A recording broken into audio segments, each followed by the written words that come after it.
Hello everyone, welcome to the Bihar teacher history maker मेरा mobile मेरी शिक्षा में आप सभी का स्वागत है। I am Ankita Shah. I am originally from Kishanganj, Bihar. I am gonna teach you class 6 science chapter number 8। जैसे कि नवरात्रि के पहले मैंने आप लोगों को चैप्टर नंबर 7 पढ़ाया था, जो कि पूरी तरीके से मैंने कंप्लीट कर दिया था। तो आज का जो ये हमारा वीडियो है, इसमें मैं आप लोगों को चैप्टर नंबर 8 पढ़ाने वाली हूँ। एंड उस चैप्टर का नाम है बॉडी मूवमेंट। ठीक है, तो आप लोग नाम से समझ रहे होंगे बॉडी मूवमेंट मतलब किसी चीज का मूवमेंट। जैसे कि मैं बोल रही हूँ अभी, तो मेरा जो जॉ लाइन हिल रहा है, अपर लिप से जॉ लाइन, या मैं अपने मुंडी को टर्न करती हूँ राइट टू लेफ्ट, या मैं अपना शोल्डर, हैंड, फिंगर्स को मूव कर रही हूँ। तो ये सब सारे किसके अंदर आते हैं? ये सब सारे मूवमेंट के अंदर आते हैं। ठीक है, बट अगर हम किसी एक जगह से दूसरी जगह जाते हैं, suppose we are changing from one location to another location, ठीक है, या we are moving from one place to another, तो वो भी एक मूवमेंट है, दैट इज लोकोमोशन। ठीक है, तो इस चैप्टर में हम मूवमेंट के बारे में पढ़ेंगे, लोकोमोशंस के बारे में पढ़ेंगे, स्केलेटन फ्रेमवर्क के बारे में पढ़ेंगे, उसके हम लोग डिस्क्रिप्शन पढ़ेंगे, फंक्शंस पढ़ेंगे, एंड फिर हम लोग इस चैप्टर में जॉइंट्स के बारे में भी पढ़ेंगे, एंड हम लोग कुछ एनिमल्स के मूवमेंट के बारे में भी पढ़ेंगे। तो चलो फिर स्टार्ट करते हैं ये चैप्टर और देखते हैं आज का हमारा पहला टॉपिक। ठीक है, चलो. So to see the next slide, that is given that the topics to be covered in this chapter is given below. जो टॉपिक हमें इस चैप्टर में पढ़ना है वो दिया हुआ है. So the first topic is human body movement, joint. Joint में आता है ball and sockets, hinge joint, fixed joint and pivotal joint, skeleton system, bone, cartilage, muscles, movement in other animal like earthworm, snail, cockroach, fish, bird and snake. So these are all the topic which we have to covered in chapter number 8. So let's start with the first topic, that is human body movement. So human body movement क्या होता है? A body movement is the movement of an act of a moving of a body parts like hand, legs, arms, mouth, jaw and tongue. तो movement क्या होता है? Basically human body या movement, anything which is moving, है ना. Movement क्या होता है? कुछ भी जो मूव कर रहा है. तो बॉडी मूवमेंट क्या होता है? Body movement is a movement of act of moving body. ठीक है, मतलब हमारे शरीर को जो मूव करते हैं हम लोग कोई भी चीज को, जैसे कि हम लोग हैंड को मूव करते हैं जब हम लोग when we are writing something. ठीक है, और so let us take an example to understand this quite in very brief. So suppose you are writing something, understand. Suppose you are in a position A and you are writing something with a pen, understand, and after some point of time you will see that you will be here. तो first of all you are writing here, फिर तुम्हारा हाथ धीरे धीरे लेते लेते ये point B के तरफ गया.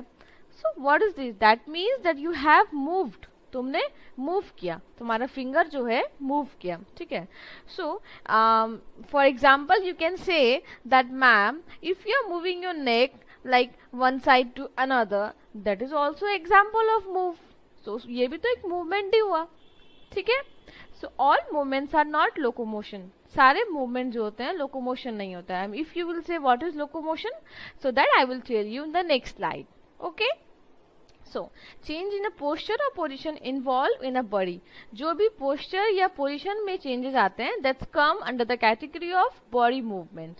पोस्चर जैसे कि हम बैठे हुए हैं, नेक, हम जैसे कि मैंने अभी आपको नेक का एग्जांपल बताया, right. We are moving our neck to one side to another. तो ये क्या हुआ? हमारे पोस्चर में डिफरेंस हुआ.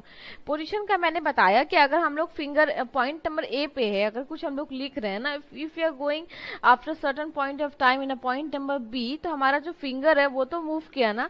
तो इसमें क्या हुआ? पोजिशन का फर्क पड़ा. तो this both position and posture comes under the category of body movement. So the body movement can be related to specific part of organism. Body movement जो है एक स्पेसिफिक पार्ट ऑफ ऑर्गेनिज्म से relate होता है, जैसे कि जो movement होता है हमारे शरीर में. ठीक है, सारा जो होता है उसमें इन्वॉल्व नहीं होता है. ठीक है, so in the next slide we'll see about locomotion. What is locomotion? So a movement causing a change of a place. Locomotion क्या होता है? जिसमें कि चेंज ऑफ प्लेस का होता है. from one location to another or from one place to another of entire organism, it's called locomotion. For example, like walking, running, and climbing. This all comes under the category of locomotion. ठीक है? As you can see in the diagram, the boy is running, the girl is walking, and he is climbing on the mountain. So, locomotion क्या होता है? You know that like most of the people think that movement and locomotion is same, understand, but they are not same actually. I've told you what is locomotion. In locomotion people move from one place to another. हम लोग जो हैं एक जगह से दूसरी जगह जाते हैं. If we are walking, suppose we are walking, huh, and we are in a point number A, and point number A is your school, understand, and we have to go home, and our home is here, point number B. So suppose your point A is your school and point B is, I have told you, home. So we are walking some distance to point B. This means this move, ये जो हम लोग move किए, what is this? This move that we are moving from one place to another, that is locomotion, है ना? Because your entire organism has changed their position from one place to another. ठीक है? In locomotion movement of organism as whole. Locomotion में क्या होता है, जो हम लोग मूवमेंट होता है जो हमारे शरीर का, जो हम जाते हैं तो पूरे ऑर्गेनिज्म का होता है, पूरा शरीर ही उठ के दूसरी जगह चले जाता है. ठीक है? All locomotion can be movement. सारे लोकोमोशन जो है मूवमेंट हो सकते हैं, but all movement can't be locomotion. ठीक है? ये आप लोग याद रखिएगा. चलो तो नेक्स्ट स्लाइड देखते हैं. And that is given here that skeleton framework of a bone. So the heart structure inside our body are called bone. जो भी हार्ट स्ट्रक्चर होते हैं हमारे शरीर के अंदर, हम लोग अगर हम लोग अभी फील करेंगे, if you press with our finger against the top of our head, neck, shoulder, chest, what you will feel that some heart structure are inside them, है ना? So what was that? That is bone. Okay, this heart structure inside our body are the bone. So there are total 206 bone in the human skeleton. Human skeleton में total कितने bones होते हैं? 206. A baby has a 300 bone all, but as it grows, some of the bone fuses together or join. एक baby के अंदर, जब baby जन्म लेता है, छोटा सा बच्चा, न्यू बॉर्न बेबी, उनके शरीर में 300 बोन्स होते हैं, बट जैसे जैसे वो ग्रो होते हैं, बड़े होते हैं, उसका बोन फ्यूज हो जाता है, टूट जाता है और जुड़ के कितना बन जाता है, फिर वो 206 हो जाता है. ठीक है? The bone of skeleton provide a framework which hold our body together. जो बोन है एक पूरा जुड़ के एक फ्रेमवर्क बनाता है, जो कि हम लोग बोलते हैं उसको स्केलेटन का नाम देते हैं. ठीक है? A framework of a bone. ठीक है? Skeleton also give us a shape to our body. Skeleton जो है हमारा शरीर को एक शेप देता है. किसके थ्रू? बोन के थ्रू, जो हम लोग बनाते हैं, बनता है हमारा शरीर, skeleton of a human body. And it is mostly of bone with some cartilage and uncertain part. ये जो है मतलब कुछ बोन से बने हुए होते हैं और कुछ पार्ट जो होते हैं कार्टिलेज होते हैं. अब now you will say what is cartilage.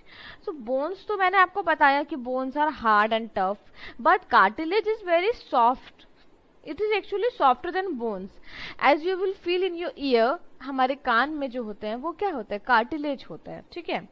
And you can say that skeleton is made up of many different shapes and size, है ना? We know that the shapes of different bone in our body when we are looking at the x-ray of our body, है ना? जब हमारे शरीर के कुछ body parts, हड्डियां टूट जाती है, तो हम लोग एक्सरे इमेज में देखते हैं the shapes and the number of bones which varies in our body.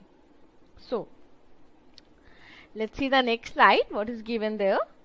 And the next slide is saying about the function of skeleton. So it is very important. The skeleton of our body act as a framework or give it shapes. Skeleton जो हमारा body का एक framework की तरह काम करता है, framework of bones की तरह काम करता है, और ये हम लोग को एक शेप देता है, एक ढांचा देता है. ठीक है? Without bone our body would be like shapeless. Bone के बिना हमारा शरीर जो होगा एकदम शेपलेस हो जाएगा, मतलब कोई शेप ही नहीं रहेगा. वी कैन से दैट जैसे स्नेल का होता है ना? तो वैसे ही हो जाएगा. Skeleton has also protect delicate internal organ. हमारे शरीर में बहुत ही डेलिकेट, बहुत ही स्पेसिफिक, बहुत इंपॉर्टेंट इंटरनल ऑर्गन होते हैं, उसको भी स्केलेटन प्रोटेक्ट करता है. ठीक है। The third function of the skeleton is to help to move. Skeleton का सबसे बड़ा और थर्ड फंक्शन है कि ये हम लोग को मूव करने में मदद करता है। जैसे कि मैंने आपको बताया था मूवमेंट लोकोमोशन में, मूव करने में, किसी चीज को एक जगह से दूसरी जगह जाने में। It is the movement of the bone that help us to bend, run, walk etcetera. ठीक है, तो ये क्या है ना, मूवमेंट, बोन्स के मूवमेंट में हेल्प करता है। जैसे कि हम बेंड करते हैं, दौड़ते हैं, चलते हैं, इस सब में स्केलेटन का बहुत बड़ा हाथ है। ये हम लोग को मदद करता है सब चीजों करने में। So, it is here the description of skeleton. Skeleton consists of skull, bone, ribs, breast bone, shoulder bone, hip bone, arm bone and leg. ठीक है, स्केलेटन क्या क्या कॉन्सिस्ट करता है, मेनली ये सब कॉन्सिस्ट करता है। जैसे कि आप यहाँ देख सकते हैं, this part is the skull and here is the shoulder blade, this is the rib, this is back, it is a rib cage, and it is the upper limb, that is arm, and here is the lower limb. And if we'll talk about detail, we know that this is the ankle bone, here is a foot, and these all portions is like leg, we know that, है ना। And ये school portions होते हैं जिसमें कि हम लोग अभी आगे डिटेल में पढ़ेंगे हायर क्लासेस में, कि यहाँ पे मेन 3 होते हैं, दैट इज आई सॉकेट होते हैं, फिर अपर जॉ, लोअर जॉ, ठीक है, एंड ब्रेस्ट, यहाँ पे तुम्हारे ब्रेस्ट बोन होते हैं, और ये रिब्स तो आपको आपने पढ़ाया अभी, ठीक है। और इफ यू टॉक अबाउट यहाँ के बारे में बात करेंगे तो दैट इज रिस्ट बोन, ठीक है।